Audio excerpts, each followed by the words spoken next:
Are you ready to add some charm and personality to your spring decor without breaking the bank? Well, stay tuned. Hi, my name is Leslie, and welcome to Happy Tuesday, where we do crafts and DIY and home decor and more.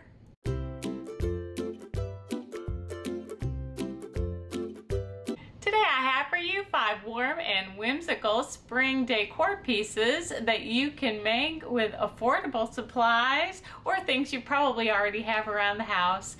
Now, don't forget to stick around until the very end and I'll have a hint on one of next week's projects. So grab your crafting supplies and let's get started. Here's a quick sneak peek into all 5 of today's projects. I am in love with these and I hope you guys love them as much. Here is project number 1. This one is super budget friendly.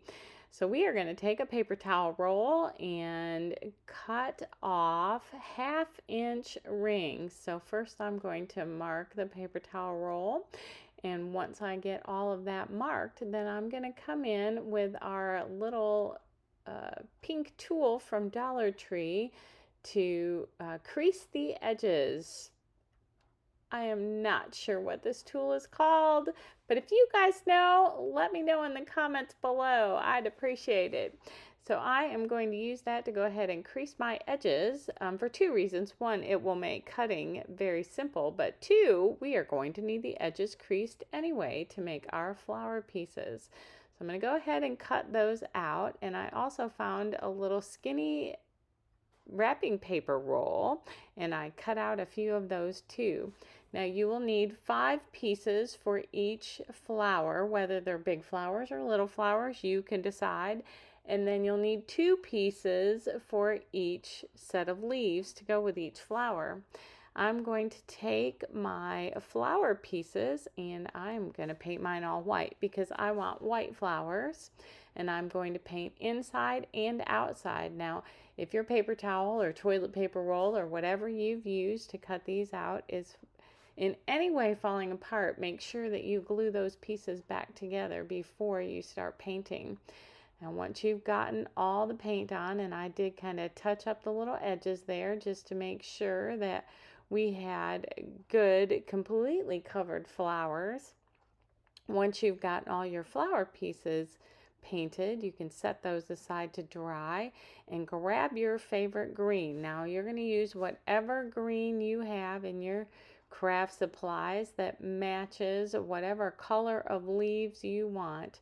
This green is a chalk paint, and I want to say it's like not emerald, but it's kind of like a Christmas tree color. And then I am going to grab my little skewer sticks from the Dollar Tree, and I have this floral tape, and I'm going to wrap my skewer sticks in the floral tape. So I picked my green to match that floral tape. Now, if you don't have floral tape, you could always paint your skewer sticks green. That way your leaves and your sticks match the same for your stems. Or you could use washi tape in a green color. Now we are going to go ahead and glue the pieces together. I grabbed my super glue wood glue by I already said that, my super glue wood glue. And I like to use it on paper. I think it has a really good hold. You could use hot glue or any other craft glue. Then I am going to grab some buttons. Now I have a variety of different colored buttons, and I picked up these little flowers on Temu that came in a huge package, and I just loved the way the daisy flower sat on top of my little flower. So I'm going to do the same with the tinier pieces, gluing 5 together, and you'll just hold those real quick. Make sure that they get a good stick. And then I am going to separate a couple of the pieces and put in hot glue for my skewer stick stem, and then glue on my little button center. And that's all there is to these flowers. Super simple. I'm going to grab a little bit of hot glue and my couple of leaves, and I'll add those on, and you can put those on anywhere on that stem you like. Then I just grabbed a container that I had. I usually have this sitting on my dining table with some kind of floral arrangement in it. Now you guys know I am not the best floral arranger, but I did stick in some floral foam from Dollar Tree and then cut the stems so that the 5 flowers sit in there and look nice to me. And then I grabbed some of this reindeer moss from Dollar Tree and set it on top of the floral foam. And I love, love, love, love this piece. I just think it is so simple and elegant. And other than the buttons and the skewer sticks, cost me nothing. So find what you have available. And you could even use sticks from outside and paint them and make them into your flower stems. I hope y'all love this as much as I do. I just wanted to pop in here real quick and say thank you.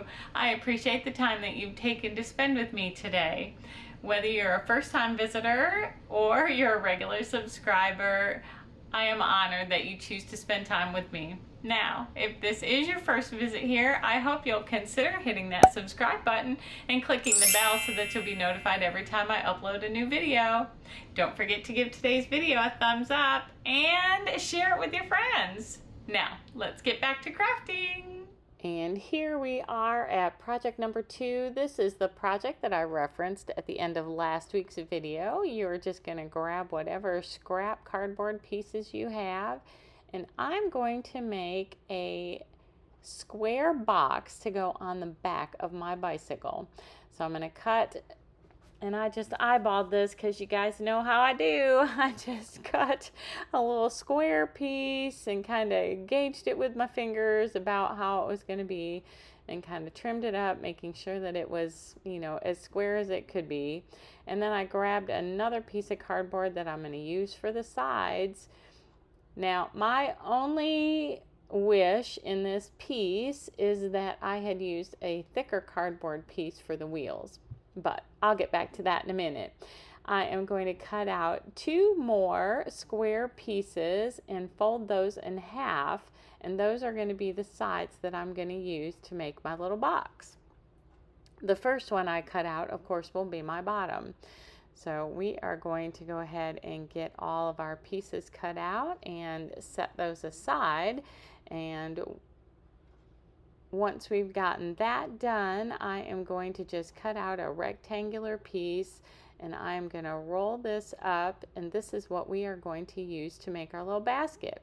So decide how big or small you want your little basket in the front, and go ahead and cut that size piece.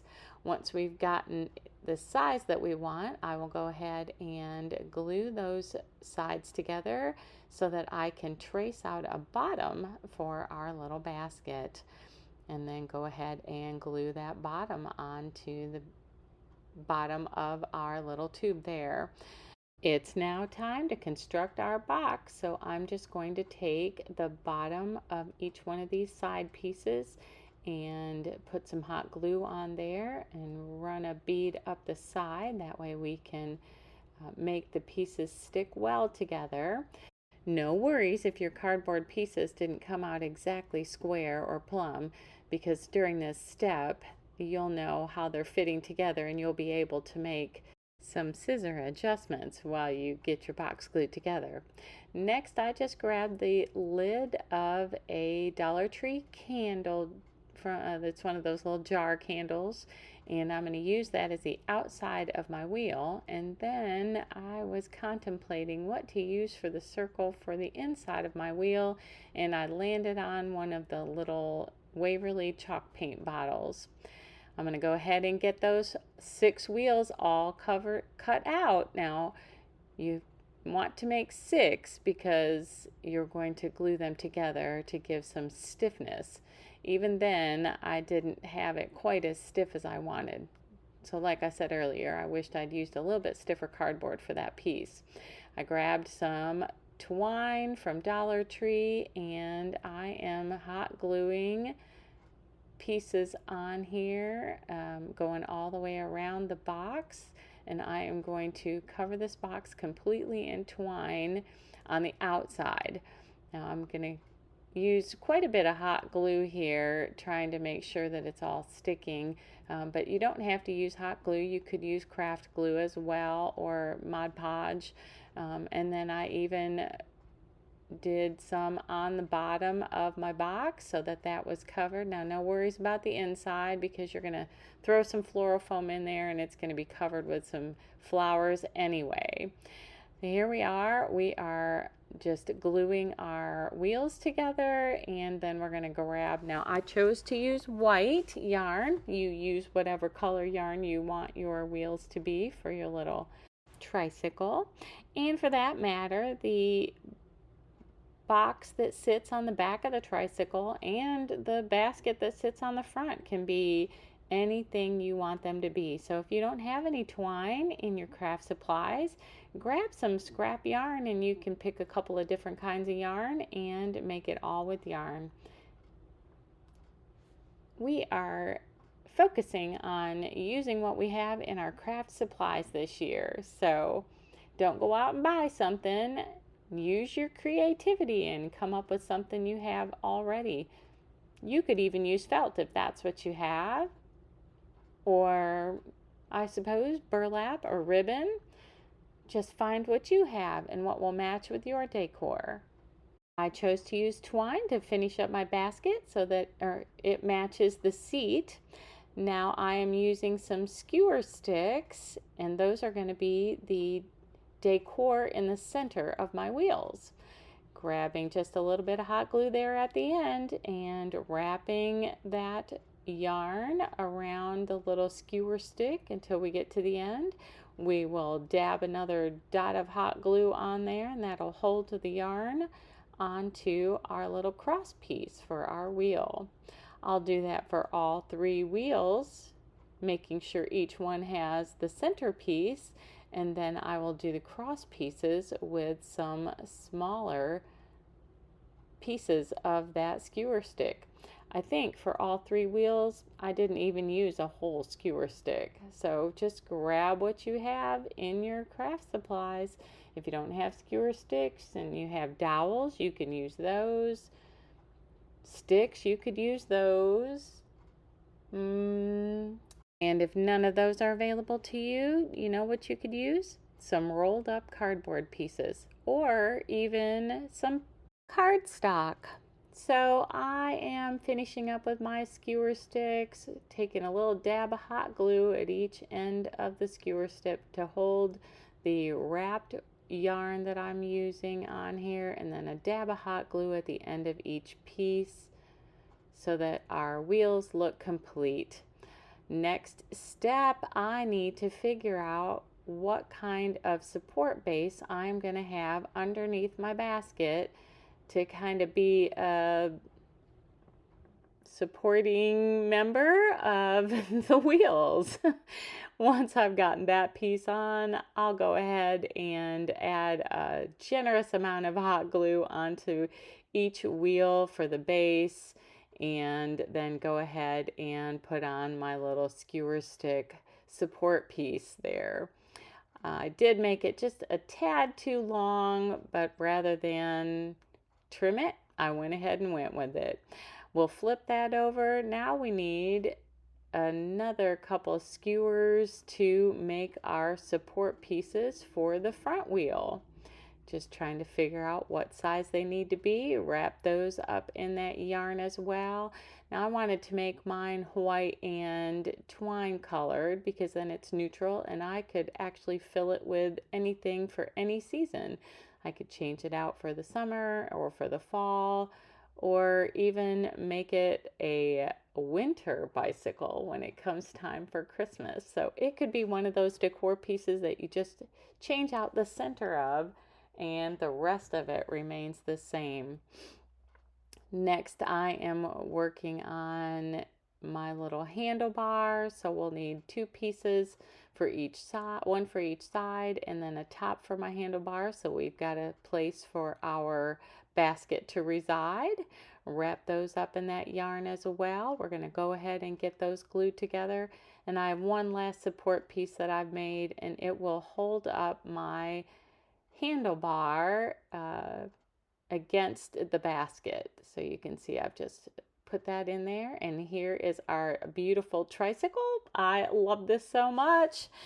and had a very difficult time trying to decide which florals to stick in it. And in the end, I just went with a little pale pink and some white colors just to keep it neutral in my spring decor. But you can add whatever ones you want that match with your decor. And here is our bicycle, so stinking cute. Tell me what you guys think in the comments below. What colors would you make your bicycle? And that will bring us to project number 3. I believe this is my favorite, this video. You guys know how I love to do some wire art, so I grabbed a little bit of 20 gauge wire, and I chose to use black. Use whatever you've got available to you. We're going to first start with a piece for the umbrella handle. And I want everything to be really good and sturdy, so I'm going to fold this over and then wrap it around itself over and over and over again until it's a really nice stiff piece of wire. Now at the top you want to make sure you leave a little bit of hole so that you can put in your umbrella pieces, the top of your umbrella. So I'm going to try to figure out what size is going to match with the size of handle. And once I chose that, and it's a double over piece, I'm going to make 3 of those. So our umbrella is going to have 6 pieces that come down from it to hold it up. So once I've gotten the other 3 pieces made, I'm going to fold them over kind of in a half circle, and then I'm going to run them through the center, that little hole that you left in there when you twisted your wire around. So that's going to be the fold over piece. Then I will get each of these 3 pieces put in there and kind of semi-circled at the top, and you'll see why in a minute. Once I've gotten all 3 in there, I am going to take that top little circle that I had, and we are going to tighten that down, if you were, and kind of fold it over. I will add a dab of hot glue onto the top of that just to make sure that it all stays secure. But for now, just twisting it keeps it in place so that I can work on the bottom piece. I am using these little jewelry pliers that I bought at the Dollar Tree, and I am going to just twist that wire around on the 2 pieces together until I get it nice and secure and holding into place, and then I'll kind of fold it over just a little bit, make sure that it's good and secure. You don't want this piece falling apart, or your whole umbrella will lose its shape. So you want to make sure, especially that first piece, is really good and secure. Once you've got that first piece, then you need to determine what kind of space you want in between the 6 pieces of your umbrella, and that really is going to be based on how large you made your umbrella top coming over. Then you're going to take that wire and you're going to take your fold over piece and make a little loop, and in that little loop you're going to twist it around until it's good and secure. Let me see if I can get you a little bit closer view on the next one. The challenge here for this first couple is that you want to make sure that you're using the next wire in succession based on how you thread those through the top. So just kind of, eyeball that. Then you'll bring it over. You'll fold your top wire over your bottom wire and create a little C cup there, and then you are going to take your pliers and you'll tighten that down with your pliers and your fingers and kind of loop it around that bottom wire a couple of times so that it stays nice and secure. You want to leave enough room so that you can make the little oval, kind of like that little umbrella shape that you have at the bottom. So make sure that you leave enough room in your wire before you move on. And that's the benefit to keeping the wire all on the spool, is that if you need a little bit extra, you can add that back in before you move on to the next little spindle piece there. So you can see I'm just making sure that they're all good and secure before I move on to the next piece. And here is the umbrella all brought together, and we are going to go ahead and cut off that last piece and make it really secure.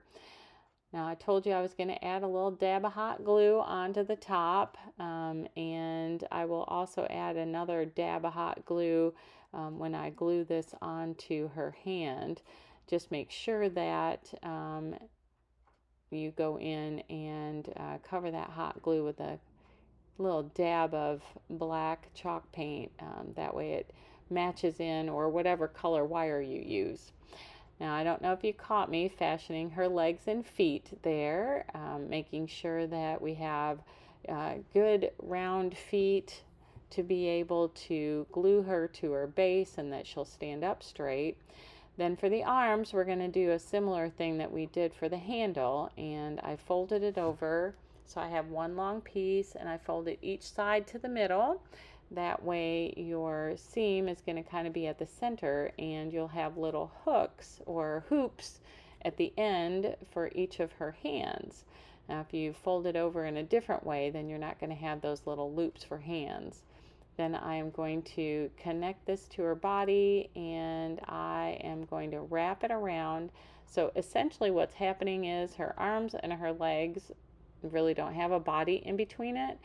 The connection between the arms and the legs will be her body. And because her legs I made a little bit extra long, they will make up for having no body there. But it's all going to be under a skirt anyway, so you're not even going to see that part of the wire. I cut one last piece of wire and set my wire aside. Again, making sure that I have a little loop at the top, and I'm going to double it over itself. And this is what I'm going to use to secure that wooden bead. Drew a blank. That wooden bead that I have over there, that's going to be her head. Now this isn't a normal size wooden bead. It came from, I want to say, Hobby Lobby maybe, and I chose a large bead or large wooden ball that matched the size of my little person here. And I doubled that wire over and then doubled it over again, because you want to make sure that you've got enough stability to hold that bead up so that her head doesn't fall down. So keep that in mind when you choose how much wire you're going to cut to secure this piece. So this is going to be her head and neck, and then I am going to make a hole in the top of this wooden bead, large enough to screw the wire through.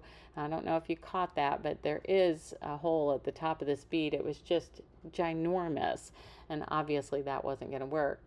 I found this curly doll hair stash in my stash, this curly doll hair package in my stash from when I made a little doll for my daughter, my eldest, after she was born. That would have been 33 years ago. So I've had that in my craft supplies for quite some time, and finally found a reason to use it. Then I grabbed a piece out of a book that I use as scrap paper. I'm going to make a little cone out of it, and that will be her little dress skirt. And I'm going to give her a long skirt and then glue that on, and then I'll secure it to her as tight as I need to make sure that her dress is not falling off. Then I will trim it down to make sure that her feet are showing so that I can glue those to the base that I choose to use. Now instead of a little shirt and arms, I'm just going to cut a little heart, and we will glue that on as her bodice. And then we are going to go ahead and place that umbrella in her hand. And like I told you, I was going to flip this over in her hand a couple of times to give it a secure, and then I'm going to secure it again with some hot glue to make sure that it stands upright. Once I've got that done, I'll dab a hot glue onto the bottom of her feet and a spatula to hold that down while she gets ready, and she is complete. I did choose to add a wire flower to her other hand. I did not get a picture of that here for you. It is on the front, but you can leave her hand free, like freestyle, or you can put something else in her other hand. Totally up to you. And that will bring us to project number 4. I love this so much. I just love this. It could be used for so many things. I was thinking napkin basket.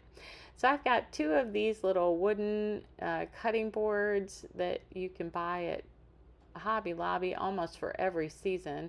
One of them was plain and the other one had a snowflake on it, so I just sanded that snowflake right off, and we are going to use some paint sticks. I got these from Home Depot, I believe. They come in a package for a couple of dollars, and I'm just choosing how large I want my little caddy to be, and kind of gives that whole toolbox vibe, but on a crafty spring look.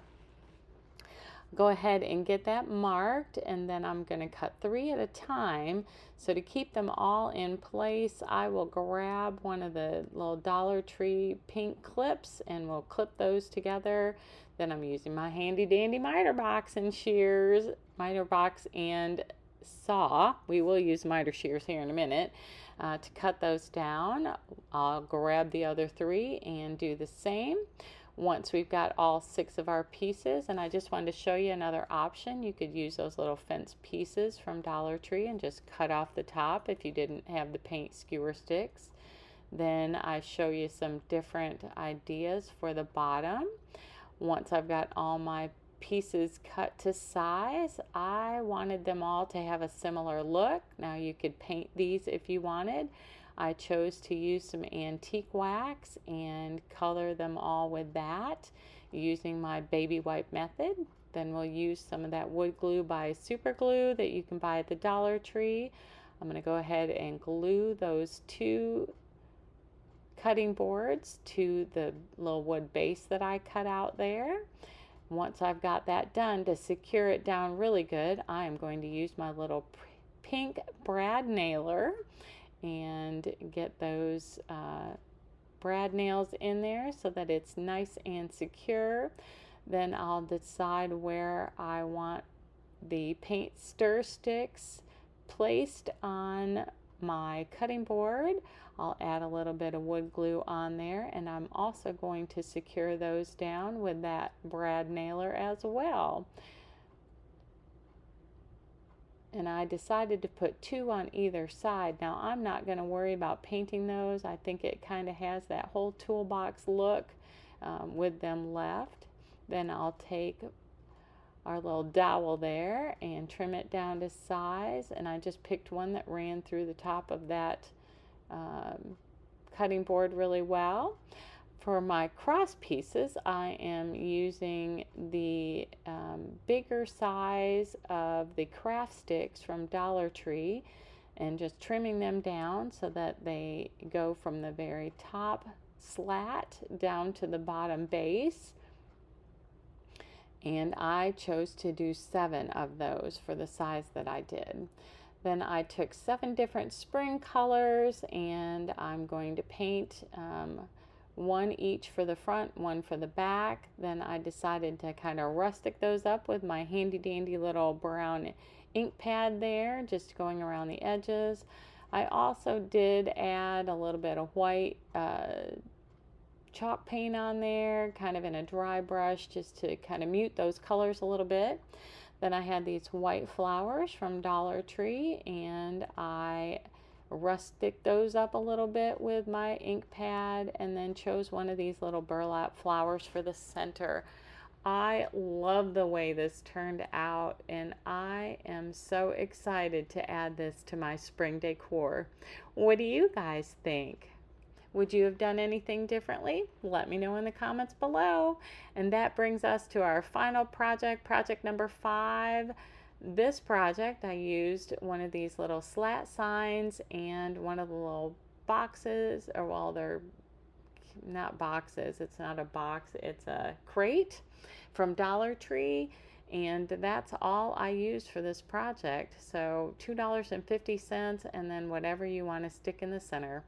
I'm going to take the little hanger off, and I set it aside because you could use it if you wanted to later. Then I'm going to separate the slats off of the little base there, taking out all the tiny little nails, making sure that we sand down all the pieces really good and well. And then we're going to start figuring out what we need for assembly. So I took 2 pieces and put them as the sides to our house. And then I'm going to use the other 2 pieces to make the roof. So I just kind of measured where my roof would go, and then I angle sanded on the roof pieces and also on my little side house pieces so that it'll all fit together kind of seamlessly. Once I've got those all measured, I'm going to take the 2 pieces that I cut off, and we're going to use those for a chimney. So I glued those together and clamped it to hold them until they dry. Then we're going to give everything a good coat of this antique wax using that baby wipe method so that we put it on and take it off all in one fell swoop. Once I've gotten that all done, I'm going to take my little chimney there and measure it so that it fits in the right direction on my house. And then we're going to get this all glued together. Once you've gotten your pieces all glued together, I just grabbed some more of that Dollar Tree floral foam and some of my favorite flowers. I love the little daisies and the little baby's breath pieces. And I believe I got all of those probably at Walmart because they were the bigger pieces of floral stems. And I'm just going to cut them down and stick them in the box. Once I've gotten them, ooh, that was my husband's hand that came in to see. Once I've gotten them all placed where I want them and filled in. Now, if you don't have them filled in as much as you want, you can add some moss. And I am showing you where you could put a little hanger on the base of that if you wanted it, on the roof, and then hang this piece. I'm choosing to use it as a shelf sitter, and so I'm not going to put that little hanging piece on there. And I love the way this turned out. I think it just has that nice little rustic-y wildflower look to it. What do you guys think? And here are all 5 of today's projects with another final look. I love these so much, and I was looking for some new decor to go out for spring this year, and I think these are some of the perfect pieces. What do you guys think? Let me know in the comments below which ones are your favorite, or which one or ones you'd like to make. If you create or recreate any of these projects, I would love to see pictures. Please send them to me at happytuesdaydiy@gmail.com. Your creations inspire me as much as I hope that I inspire you. That email address again is happytuesdaydiy@gmail.com. Thank you so much for hanging out with me today. I really do enjoy our time together. Now, since you stuck around until the very end, here's your hint on one of next week's projects. You are going to need battery-operated tea lights, plastic spoons, and fluffy flowers. But until then, make it a great day and Happy Tuesday!